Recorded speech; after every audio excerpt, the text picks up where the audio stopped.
నమస్కారం బంధుమిత్రులందరికీ కూడా మీకు మీ కుటుంబ సభ్యులకి ఆయు ఆరోగ్య అష్టైశ్వర్యాలు ప్రసాదించాలని ముక్కోటి దేవతలను సర్వమత దేవతలను మనసారా ప్రార్థిస్తూ తిప్పరాజు రమేష్ బాబు సీనియర్ జర్నలిస్ట్, ఆంధ్రప్రదేశ్ ముఖ్యమంత్రి, యువజన శ్రామిక రైతు కాంగ్రెస్ పార్టీ వైఎస్ఆర్ కాంగ్రెస్ పార్టీ అధినేత జగన్మోహన్ రెడ్డి గారు అనేక సంక్షేమ పథకాలు ప్రవేశపెట్టి ప్రజలకి నేరుగా బ్యాంకు ఖాతాల్లోకి డబ్బు జమ చేస్తూ ఉండడం, ప్రజల్లో జనబలం పెరిగి జనంలో పార్టీకి బలం పెరిగి దూసుకెళ్తూ ఉండగా ఎన్నికలు ఇంకా దగ్గర 6 నెలలు ఉన్నది. మేలో జరగాల్సిన ఎన్నికలు ఉంటాయి, మార్చిలో నోటిఫికేషన్ రావచ్చు. జగన్మోహన్ రెడ్డి గారేమో దూకుడుగా శాసనసభ్యుల్ని, లోక్సభ సభ్యుల్ని, నియోజకవర్గాల మార్పులు చేర్పులు చేర్చుకుంటూ కొత్త అభ్యర్థులకు అవకాశాలు కల్పిస్తూ దూసుకెళ్లిపోతున్నారు. పాపం ఆయనేమో బాబు గారు చంద్రబాబు నాయుడు గారు పొత్తుల కోసం వెంపర్లాడుతూ అటు ఇటు తిరుగుతున్నారు. జనసేనతో పొత్తు కుదిరిపోయింది ఆల్రెడీ. ఇంకా కమ్యూనిస్టులు మిగిలి ఉన్నారు. CPI, CPM, Bharatiya Janata party తోటి విశ్వ ప్రయత్నాలు చేస్తున్నారు. అక్కడి నుంచి ఇప్పటి వరకు ఏం సమాధానం రాలా భారతీయ జనతా పార్టీ నుంచి సానుకూలంగా.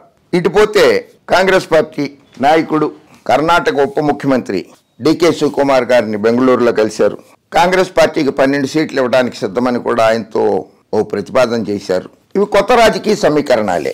మరి కాంగ్రెస్ పొత్తులోకి గనక వెళితే చంద్రబాబు నాయుడు గారు జాతీయంగా దేశవ్యాప్తంగా భారతీయ జనతా పార్టీకి వ్యతిరేకంగా ఏర్పడినటువంటి ఇండియా కూటమి, కాంగ్రెస్ నేతృత్వంలోని ఇండియా కూటమిలో భాగస్వామి అయినట్లు చంద్రబాబు నాయుడు. మరి పవన్ కళ్యాణ్ గారేమో భారతీయ జనతా పార్టీ సారథ్యంలోని ఎన్డీఏ కూటమిలో ఉన్నారు. మరి 2 ఎన్డీఏ కూటమితో ఉన్న పవన్ కళ్యాణ్ గారు, ఇండియా కూటమితో ఉన్న చంద్రబాబు నాయుడు గారు కలిసి ఆంధ్రప్రదేశ్ ఎన్నికలలో పోటీ చేస్తాయా? అలా చేయడానికి కుదురుతుందా? అలా సాధ్యం కాదు కదా. కాకపోతే సాక్షిలోనేమో జనబలమే గీటురాయి, 24 అసెంబ్లీ 3 ఎంపీ స్థానాలకు పార్టీ సమన్వయకర్తలను నియమించిన ఆంధ్రప్రదేశ్ సీఎం జగన్ 175 స్థానాల్లోనూ విజయమే లక్ష్యంగా. ఇది జగన్మోహన్ రెడ్డి గారు చేస్తున్నటువంటి అభ్యర్థుల ప్రకటనలు. గత 55 నెలలుగా సంక్షేమాభివృద్ధి పథకాలు, చరిత్ర ఎరుగని విప్లవాత్మక సంస్కరణలతో సీఎం వైఎస్ జగన్ జనరంజక పరిపాలన అందిస్తున్నారు. సంక్షేమ పథకాల ద్వారా డీబీటీ ప్రత్యక్ష నగదు బదిలీతో 2.45 2,45,000 కోట్ల రూపాయలు, 2,45,000 కోట్ల రూపాయలు, నాన్ డీబీటీ రూపంలో 1,67,000 కోట్ల రూపాయలు, మొత్తం 4,12,000 కోట్ల మేరకు ప్రజలకు ఆంధ్రప్రదేశ్ ప్రజలకు లబ్ధి చేకూర్చారు జగన్మోహన్ రెడ్డి గారు. రాష్ట్రంలో సగటున 87% కుటుంబాలకు సంక్షేమాభివృద్ధి పథకాల ద్వారా ప్రయోజనం అందగా అందులో 76% ఎస్సీ, ఎస్టీ, బీసీ, మైనారిటీ ఉండడం గమనార్హం. రాష్ట్రంలోని 87% కుటుంబాలకి ఏదో ఒక సంక్షేమ పథకం ద్వారా లబ్ధి పొందారు. అందులో 76% మంది, 75% ఎస్సీ, ఎస్టీ, బీసీ, మైనారిటీలే ఉన్నారు.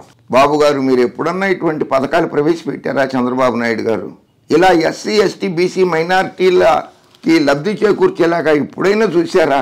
ఎస్సీలు మీకెందుకు రాజకీయాలు అంటాడు మీ పార్టీ ఎమ్మెల్యే చింతమనేని ప్రభాకర్. మత్స్యకారులను తోక కత్తిరిస్తానంటారు మీరు. బీసీలని మిమ్మల్ని లోపలికి రానివ్వడమే తప్పు. నోర్మూయిండా అన్నారు బీసీలని పట్టుకుని. మీరు గోల చెయ్యగా ఎన్ఎండి ఫారూక్ గారికి మంత్రి పదవి ఇచ్చారు. ఓ మంత్రి పదవి కూడా ఇవ్వలేదు మీరు అంతకుముందు ముస్లింలకి. జగన్మోహన్ రెడ్డి గారు ఏకంగా ఉప ముఖ్యమంత్రి పదవి ఇచ్చారు. ప్రతి కుటుంబం, ప్రతి గ్రామం, ప్రతి నియోజకవర్గంలో తీసుకొచ్చిన మార్పులు కళ్ళెదుటే కనిపిస్తున్నప్పుడు 175కు 170 స్థానాల్లోనూ విజయం సాధించడం సాధ్యమేనని పార్టీ శ్రేణులకు సీఎం వైఎస్ జగన్ దిశానిర్దేశం చేస్తూ వస్తున్నారు. చేసిన మంచిని ప్రజలకు చెప్పి వారితో మమేకమై మరింత మేలు చేయడానికి ఆశీస్సులు కోరాలని ఎమ్మెల్యేలు, సమన్వయకర్తలకు మార్గనిర్దేశం చేశారు. ప్రజలతో మమేకం కాకుండా వారి మనసు చూడగొనలేని వారికి టికెట్లు ఇవ్వలేనని ఆది నుంచి సీఎం జగన్ తేల్చి చెప్తూ వస్తున్నారు. అది ప్రజల్లో ఎవరైతే సరిగ్గా పనిచేయలేదో, గడప గడపకి ప్రోగ్రాంలో పాల్గొనలేదో, బస్సు యాత్రలో పాల్గొనలేదో అటువంటి వారందరినీ గుర్తించి ఎక్కడెక్కడైతే శాసనసభ్యుల మీద వ్యతిరేకత ఉన్నదో అక్కడ అభ్యర్థులను మారుస్తున్నారు ఆయన. దాని గురించి ఈనాడు పేపర్కి, ఆంధ్రజ్యోతి పేపర్కి భయం ఎందుకు? మీకెందుకు భయం? ఆయన పార్టీలో ఆయన పార్టీ అభ్యర్థులను ఆయన మార్చుకుంటారో అది ఆయన ఇష్టం.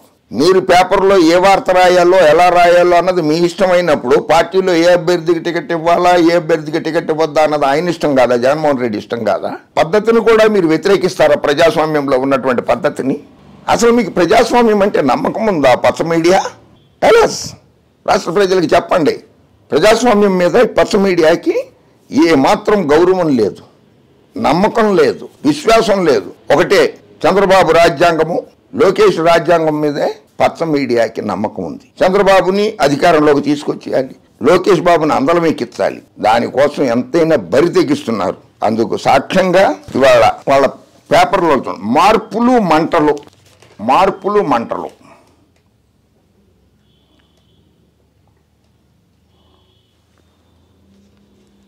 ఏపీలో ఎంపీ ఎమ్మెల్యేలకు బదిలీలు.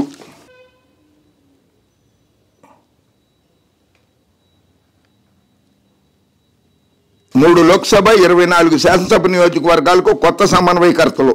రాబోయే ఎన్నికల్లో వీరే అభ్యర్థులని ప్రకటించిన మంత్రి బొత్స సత్యనారాయణ. ఆఖరి నిమిషం వరకు మార్పులు చేర్పులు కొనసాగుతాయని కూడా వెల్లడి. అని మార్చుకుంటారు. చంద్రబాబు నాయుడు గారికి అటు పవన్ కళ్యాణ్ గారికి ఇది 2 పార్టీలకి 175 మంది అభ్యర్థులు లేరు. కొన్ని 2 పార్టీలు కలిసి పోటీ చేసినా కూడా, 2 పార్టీలు తెలుగుదేశం పార్టీ, జనసేన పార్టీ కలిసి పోటీ చేసినా కూడా 175 మంది అభ్యర్థులు దొరకరు, వాళ్ళకి లేరు. అందుకని కాంగ్రెస్తో కలుపుకోండి. Telugu Desam party, Janasena party, Congress party 3 పార్టీలు కలిసినా కూడా 175 మంది లేరు. అందుకని కమ్యూనిస్టులను కలుపుకుందాం. తెలుగుదేశం, జనసేన, కాంగ్రెస్ పార్టీ, కమ్యూనిస్టు పార్టీలు కలిసి పోటీ చేసిన 175 మంది అభ్యర్థులు దొరకరు. అభ్యర్థులు ఇన్ ద సెన్స్ పార్టీలో ఏదో సామాన్య కార్యకర్తకో ఎవరికో ఒకళ్ళకి టికెట్ ఇవ్వటం కాదు. ఆ లోక్సభ నియోజకవర్గానికి పోటీ చేసేటువంటి సత్తా ఉండాలి, డబ్బులు ఖర్చు పెట్టుకునే సామర్థ్యం ఉండాలి, ప్రజల్లో అభిమానం చూరగొన్న వ్యక్తి ఉండాలి. అటువంటి వాళ్ళని నేననేది. సరే, కాంగ్రెస్ని తీసి పక్కన పెట్టినా కూడా తెలుగుదేశం, జనసేన, భారతీయ జనతా పార్టీ 3 పార్టీలు కలిసినా కూడా 175 మంది అభ్యర్థులు లేరు. రాసి పెట్టుకోండి. హరిబాబు గారేమో గవర్నర్గా వెళ్ళిపోయారు రాష్ట్రానికి. గట్టి పోటీ ఇవ్వగలిగిన ఆయన, విశాఖపట్నం నుంచి గతంలో ఒకసారి లోక్సభ సభ్యుడిగా గెలిచిన ఆయన. పురంధరేశ్వరి గారు ఒక్క ఆవిడ ఉన్నారు రాష్ట్ర అధ్యక్షురాలుగా. సోమరాజు గారు ఉన్నారు, హర్షవర్ధన్ రెడ్డి గారు ఉన్నారు, విష్ణువర్ధన్ రెడ్డి గారు ఉన్నారు. 4-5 ఉన్నారు. మిగిలిన వాళ్ళు ఏరి. 175 శాసనసభ స్థానాల్లో పోటీ చేసే అభ్యర్థుల పేర్లు, 175 మంది పేర్లన్నీ ఒక్క పార్టీని, తెలుగుదేశం పార్టీ కానీ, జనసేన పార్టీ కానీ, కమ్యూనిస్ట్ పార్టీలు కానీ, కాంగ్రెస్ పార్టీ కానీ, భారతీయ జనతా పార్టీ కానీ ప్రకటించండి. జగన్మోహన్ రెడ్డి గారు 175 ప్రకటిస్తాడు. మీరు ఒంటరిగా 175 మంది అభ్యర్థుల్ని ప్రకటించండి. This is challenge. Congress party 175 మంది అభ్యర్థుల్ని ప్రకటించండి. జనసేన పార్టీ మీరు కూడా దమ్ము, ధైర్యం, నీతి, నిజాయితీ ఉంటూ 175 మంది అభ్యర్థుల్ని ప్రకటించండి. చంద్రబాబు నాయుడు గారు 45 ఏళ్ల రాజకీయ ప్రస్థానం అంటారు. 14 సంవత్సరాలు ముఖ్యమంత్రిగా, 10 సంవత్సరాల నుంచి ప్రతిపక్ష నాయకుడిగా చేశానని చెప్పి గొప్పలు చెప్పుకుంటారు. జాతీయ నాయకుడిని చెప్పుకుంటారు. ప్రధానమంత్రుల్ని, రాష్ట్రపతుల్ని చేశానని ప్రగల్భాలు పలుకుతూ ఉంటారు. 175 మంది అభ్యర్థుల్ని పోటీలోకి దించలేక పొత్తుల కోసం వెంపర్లాడుతున్న రాజకీయ నాయకుడు చంద్రబాబు నాయుడు. ఇందులో లోక్సభ నియోజకవర్గాలు కూడా మార్చారు. అనంతపురం తలాలి రంగయ్య గారిని మార్చి ప్రస్తుతం మంత్రిగా ఉన్నటువంటి మాలగడ్ల శంకరనారాయణ గారికి, హిందూపురంలో గోరంట్ల మాధవ్ గారిని తప్పించి జోలదరాశి శాంత గారికి, అరకు ఎస్టీ నియోజకవర్గం నుంచి గొడ్డేటి మాధవిని తప్పించి కొట్టగొళ్ళి భాగ్యలక్ష్మి గారికి ఇచ్చారు. వీళ్ళల్లో మళ్ళీ ఆ మార్చిన వాళ్ళల్లో ఒక్క గోరంట్ల మాధవ్కి తప్ప మిగిలిన వాళ్ళకి శాసనసభ్యులుగా అవకాశాలు కల్పించారు. ఎందుకంటే గోరంట్ల మాధవ్ గారి మీద ఇప్పుడు ఒక వీడియో వైరల్ అయిపోయింది. అందుకని ఆయన్ని తప్పించాల్సిన పరిస్థితి, తప్పని పరిస్థితుల్లోనే తప్పించాల్సి వచ్చింది గోరంట్ల మాధవ్ గారిని. పార్టీ ఇమేజ్ దెబ్బతింది. ఆయన కూడా, గోరంట్ల మాధవ్ గారు కూడా వ్యక్తిగతంగా ప్రతిష్ట కోల్పోయారు కనుక ఆయన్ని తప్పించాల్సి వచ్చింది. సాధారణంగా ప్రభుత్వ, ప్రైవేటు ఉద్యోగులకు బదిలీలు ఉంటాయి. కానీ వైఎస్ఆర్ కాంగ్రెస్ పార్టీ తమ సిట్టింగ్ ఎమ్మెల్యేలు, ఎంపీలకు ఒక నియోజకవర్గం నుంచి మరో నియోజకవర్గానికి బదిలీ చేసింది. చంద్రబాబు నాయుడు బదిలీ కాలేదా? చంద్రగిరి శాసనసభ స్థానం నుంచి పోటీ చేసి కుప్పం శాసనసభ స్థానానికి వెళ్ళాడే, అది బదిలీ కాదా? దాన్ని ఇంగ్లీష్లో ట్రాన్స్ఫర్ అంటారు, అంతే కదా రామోజీ గారు? అది బదిలీ కదా? ఎన్టీ రామారావు గారు మీరు బాగా ప్రచారం ఇచ్చారు కదా. విశ్వవిఖ్యాత నట సార్వభౌమ నటరత్న డాక్టర్ పద్మశ్రీ నందమూరి తారక రామారావు గారు గుడివాడ, హిందూపురం నల్గొండ నుంచి పోటీ చేశారు ఆయన మరి ఆ రోజుల్లో ఆయనంతటా ఆయనే బదిలీ చేసేసుకున్నాడు ఆ పార్టీ అధ్యక్షుడు అయ్యుండి, లేకపోతే పార్టీ ప్రధాన కార్యదర్శిగా ఉన్నటువంటి చంద్రబాబు నాయుడు గారు బదిలీ చేశారు ఆయన్ని.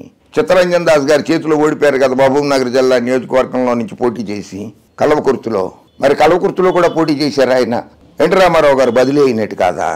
పవన్ కళ్యాణ్ గారు భీమవరం నుంచి పోటీ చేశారు, గాజువాక నుంచి పోటీ చేశారు, మరి ఆయన బదిలీ అయినట్టు కాదా? పాలకొల్లులో పోటీ చేయకుండా అక్కడ పోటీ చేశారు 2 చోట్ల. పవన్ కళ్యాణ్ గారు బదిలీ అయినట్టు కాదా? ఎందుకు వైఎస్ఆర్ కాంగ్రెస్ పార్టీ మీద ఇట్లా దుష్ప్రచారం చేస్తారు రామోజీరావు గారు? అందుకని మీ పేపర్ కొంటాం మానేశారని ఉచితంగా తెలుగుదేశం పార్టీ కరపత్రం లాగా ఇంట్లో ఇళ్లకి ఫ్రీగా వేస్తున్నారా? లెక్క చెప్పమంటే చాలా చెప్తాం. చంద్రబాబు నాయుడు గారు ఎన్ని బదిలీలు చేశాడనేది. శాసనసభ్యుడిగా మంత్రిగా ఉన్నటువంటి చిత్తూరు జిల్లాకి చెందిన ఎన్ శివప్రసాద్ చంద్రబాబు నాయుడు గారి క్లాస్మేట్. ఆయన్ని లోక్సభకు మార్చలేదా? లోక్సభ సీటు ఇచ్చి ఎంపీగా గెలిపించలేదా? ఆయన్ని బదిలీ చేయలేదా? అది బదిలీ కాదా? ఆంధ్రప్రదేశ్ ప్రభుత్వ సలహాదారు సజ్జల రామకృష్ణారెడ్డితో కలిసి ఏపీ మంత్రి బొత్స సత్యనారాయణ ఈ పేర్లు ప్రకటించారు. ప్రస్తుతం ఎంపీలుగా ఉన్న పలువురిని శాసనసభ నియోజకవర్గాల సమన్వయకర్తలుగా నియమించారు. మరికొందరు ఎమ్మెల్యేలను, వీరిలో కొందరు మంత్రులు ఉన్నారు, వేరే నియోజకవర్గాల్లో సమన్వయకర్తలుగా నియమించారు. మరికొన్ని చోట్ల కొత్త వారికి చోటిచ్చారు. అది జగన్మోహన్ రెడ్డి గారి ఇష్టం, అది ఆయన పార్టీ. దాని మీద మీరెందుకు భయపడుతున్నారు? అసలు ఆయన అభ్యర్థులను మారిస్తే భయపడాల్సిన కర్మ మీకేంటి? ఎందుకు భయపడుతున్నారు మీరు? బాబు గారు మద్దతు ఇచ్చారే కాంగ్రెస్ పార్టీకి. ఉత్తరప్రదేశ్ నుంచి బదిలీ అయ్యి కేరళలో వైనాడు నుంచి గెలిచాడు కదా రాహుల్ గాంధీ లోక్సభ సభ్యుడిగా. సాక్షాత్తు ఈ దేశ ప్రధాని రాయ్బరేలీలో పోటీ చేసి ఓడిపోతే ఇందిరాగాంధీ గారు హైదరాబాద్, తెలంగాణ, మెదక్ నుంచి ఆవిడని లోక్సభకు గెలిపించారు కదా, ఆవిడ బదిలీ అయి వచ్చింది ఇక్కడికి. ఏంటి ఆ పదాలు వాడకం ఏంటి రామోజీ గారు? మీరు మీ స్టాఫ్లో ఈనాడులో పనిచేసే స్టాఫ్ని బదిలీలు చేయరా? గతంలో ఎన్టీ రామారావు గారు బతుకున్నప్పుడు 1995లో పురుషోత్తంని హిందూపురం నుంచి ఏలూరుకి ట్రాన్స్ఫర్ చేయలేదా మీరు? మీ స్టాఫ్ని మీరు ట్రాన్స్ఫర్లు చేయరా? ఒక బ్రాంచ్ నుంచి 2వ బ్రాంచ్కి, ఒక ఎడిషన్ నుంచి 2వ ఎడిషన్కి అట్లా మార్చరా మీరు? కనుక ఇక నుంచైనా సరే వైఎస్ఆర్ కాంగ్రెస్ పార్టీ మీద దుష్ప్రచారం మానేయండి. నరేంద్ర మోడీ గారు గుజరాత్, ఆయన బరోడా నుంచి పోటీ చేశారు, వారణాసి నుంచి పోటీ చేస్తున్నారు ఉత్తరప్రదేశ్లో. ప్రధానమంత్రి గారు కూడా బదిలీ అయిపోయినట్టేనా అక్కడికి? సొంత రాష్ట్రం బరోడా నుంచి గెలిచారు, బరోడాలో ఉంచుకోవచ్చు కదా ఆయన ఆ స్థానాన్ని. వారణాసి ఉంచుకుని బరోడా ఎందుకు రాజీనామా చేశారు? ఆయన బదిలీ అయిపోయినట్ట. కనుక ఇక నుంచైనా వైఎస్ఆర్ కాంగ్రెస్ పార్టీ మీద, వైఎస్ జగన్మోహన్ రెడ్డి గారి మీద వ్యక్తిగత విమర్శలు